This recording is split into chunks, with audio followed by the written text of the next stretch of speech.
your own salt finish paint, you're gonna need a few supplies. One is plaster of Paris. It's a powder form. You're also gonna need some water, some kosher salt. Kosher salt is the key, and any kind of paint. I'm just using plain acrylic paint, craft paint. If you wanna use, like wall paint or whatever, it doesn't matter. It just needs to be a water-based paint. So the first thing I'm gonna do is take a small bowl, because I'm making a small amount, and it's more about the increments and not necessarily, if you wanna make a small amount, this is the measurements I use, but if you wanted to do a large amount, you could use the same ratio. So you need 3 tablespoons or 3 scoops of plaster of Paris powder. So 1, 2, 3, just like that. 3 level teaspoons or tablespoons. So if you were using wall paint and you wanted to do a large piece of furniture, you could do 3 cups or whatever, 3 half cups, however you do it. And then the next thing you need to do is water. So you're going to take 2 tablespoons of water, just like so. And the next part is to take your fork and mix this up. And it's gonna look kind of thin for plaster of Paris, and that's okay. It's gonna look thin, but this stuff does thicken up, and it thickens up pretty quickly. If you have a few bubbles, that's okay. It's supposed to look kind of lumpy and bumpy. But I find if you do this part, it's gonna come out pretty smooth. If you do a small amount, pretty quickly. So next I'm gonna use some acrylic paint. This measurement doesn't have to be perfect, because that's an awesome sound. So it doesn't have to be perfect, but it needs to be pretty close. So that looks pretty good. I'm gonna try to get one more. I had to squeeze it out. I like to use every little drop of my paint. Can I get an amen? I can't be the only person that does that. Sorry for the sound effects my paint is making. Squeeze it out to the end. And apparently I need more paint. That's about perfect. So then I'm gonna use that, and I'm just gonna use my fork and get the rest of the paint out of there. Now, I'm gonna stir, stir, stir. And I'm gonna wipe out the spoon with just a Clorox wipe so that I can use it again to measure my salt in just a second. Or you could pre-measure your salt. And it'll get like really thick, almost like a pancake batter. So the next thing I'm gonna do is just take a tablespoon of salt.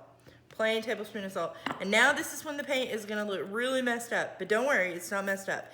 So dump your salt in. And then we're gonna stir it up, and it's gonna start to look clunky and chunky and like really weird, but that's exactly what you want. You want all this texture, because this is what creates the gorgeous finish on the last step, which is slopping this on. And I'm gonna show you that step now. Okay, so now I'm gonna take my board and I'm gonna paint my piece of board. Do put some paper down, because if you don't, you're gonna make a mess, and nobody wants a mess. So I'm going to take my paintbrush and get the last of the paint off of my fork, just a plastic fork, and then use the paintbrush to kind of finish smushing it around a little bit. You're gonna have to work pretty quickly or it's going to start to set up. But if it does, you can just add a tiny bit of water. It's gonna be really thick, like a paste, which is gonna help in this step. So to get the texture that you want, you're literally going to glop it onto the board. Like smush, smush, smush down to where it's on the board. And work it into the ends a little because of the grain. And you're just gonna slap it on and then smush, smush, smush. When you use these cheap chip brushes, number one, you can just throw them away because they're like 50 cents. But number two, the roughness of the bristles really helps to create some of that texture that you want.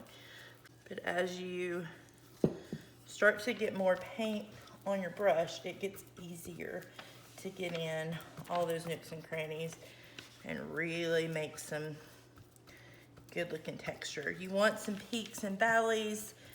You don't want it to be uniform. You don't want it to be smooth. This is a paint finish you literally cannot mess up.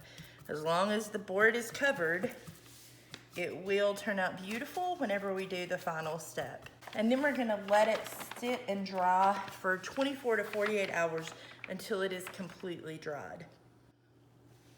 So after you've let it dry for 24 hours, you're gonna see all this crackling and you're gonna be able to see where it's really thoroughly dried.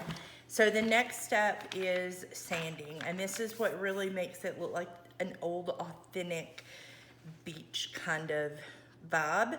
So the first thing I'm gonna do is start with my sander and sand it with 100 grit sandpaper.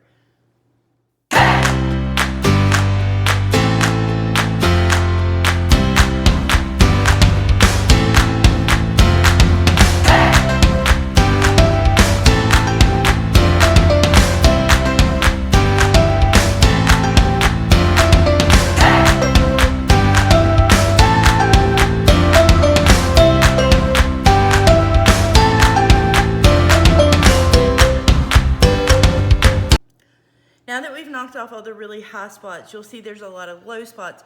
They're still kind of rough, so I'm going to sand it just a little bit on top with some 150 grit sandpaper.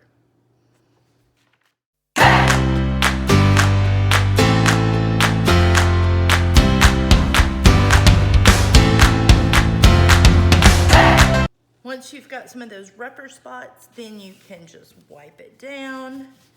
If you wanted to put a second coat of paint on it to get a chippier layered finish, you can totally do that.